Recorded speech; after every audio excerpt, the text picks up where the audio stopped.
લીંબડી ખાતે ભગવાન શ્રી રામની ભવ્ય શોભાયાત્રા નીકળી।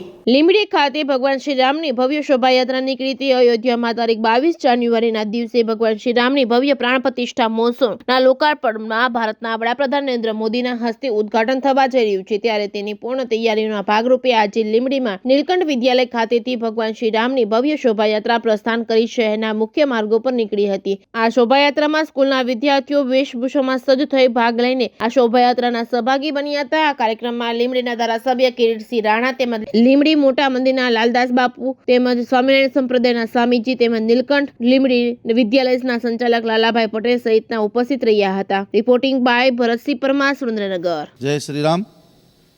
ભગવાન રામલલ્લાના પરમ પાવન પ્રતિષ્ઠા મહોત્સવ નિમિત્તે સમગ્ર લીંબડી અને પંથકની જનતાએ સાથે મળીને એક હરખની હેલી આજે ભગવાન શ્રી રામની યાત્રા લીંબડીમાં ફરી રહી છે। નીલકંઠ વિદ્યાલયથી ફરીને આખા ગામના રાજમાર્ગો પર ફરશે એનો અમને વિશેષ આનંદ છે। લીંબડી, સુરેન્દ્રનગર, ગુજરાત અને આખા દેશ અને દુનિયામાં આ એક વર્ષમાં એક જ દિવાળી હોય પણ બીજી દિવાળીનો માહોલ થયો છે।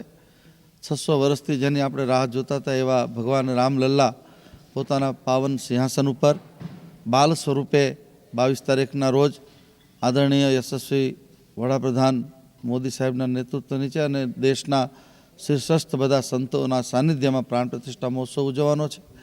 22 તારીખે જ્યારે આખા દેશ જોઈ રહ્યું છે કે અયોધ્યામાં રામલલા બિરાજમાન છે, ત્યારે એના અગાઉ સ્વયંભૂ લોકો રામલલાને બેસાડવા માટે એટલા થનગની રહ્યા છે કે વર્ષોથી 400-500 વર્ષ જેવું થઈ ગયું હશે।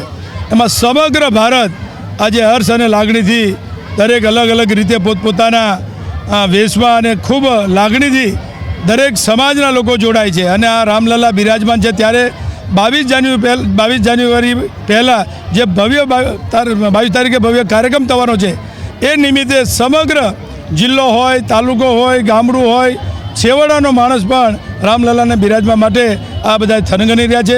એના માટે લીંબડી મત વિસ્તારના ધારાસભ્ય તરીકે મને હર્ષ અને લાગણી થાય કે તમામ સમાજના લોકો આ યાત્રાને વધાવે છે અને 22 તારીખે ભવ્ય રીતે એ રામલલ્લાને જ્યારે બિરાજમાન થવાના છે ત્યારે બધા જ લોકો જોડાય છે। જય શ્રી રામ। જય શ્રી રામ સાહેબ, તો ખૂબ ઉત્સાહ અને આનંદપૂર્વક જણાવવાનું કે આગામી તારીખ 22 જાન્યુઆરી રોજ ભગવાન રામલલ્લા અયોધ્યા ખાતે પોતાના ઘરમાં બિરાજમાન થવાના છે। જ્યારે સમગ્ર ભારત દેશ આની ઉજવણી કરી રહ્યો હોય ત્યારે લીંબડી પણ કેમ પાછળ રહે, એટલે ગુજરાત રાજ્યના સુરેન્દ્રનગર જિલ્લાના લીંબડી ખાતે અમારી નીલકંઠ વિદ્યાલયના બાળકો અને નીલકંઠ વિદ્યાલયના સ્ટાફ પરિવાર દ્વારા એક ભવ્ય શોભાયાત્રાનું આયોજન કરવામાં આવ્યું છે, જેમાં અલગ અલગ 5 પ્રકારના ટેબલો બનાવવામાં આવ્યા છે।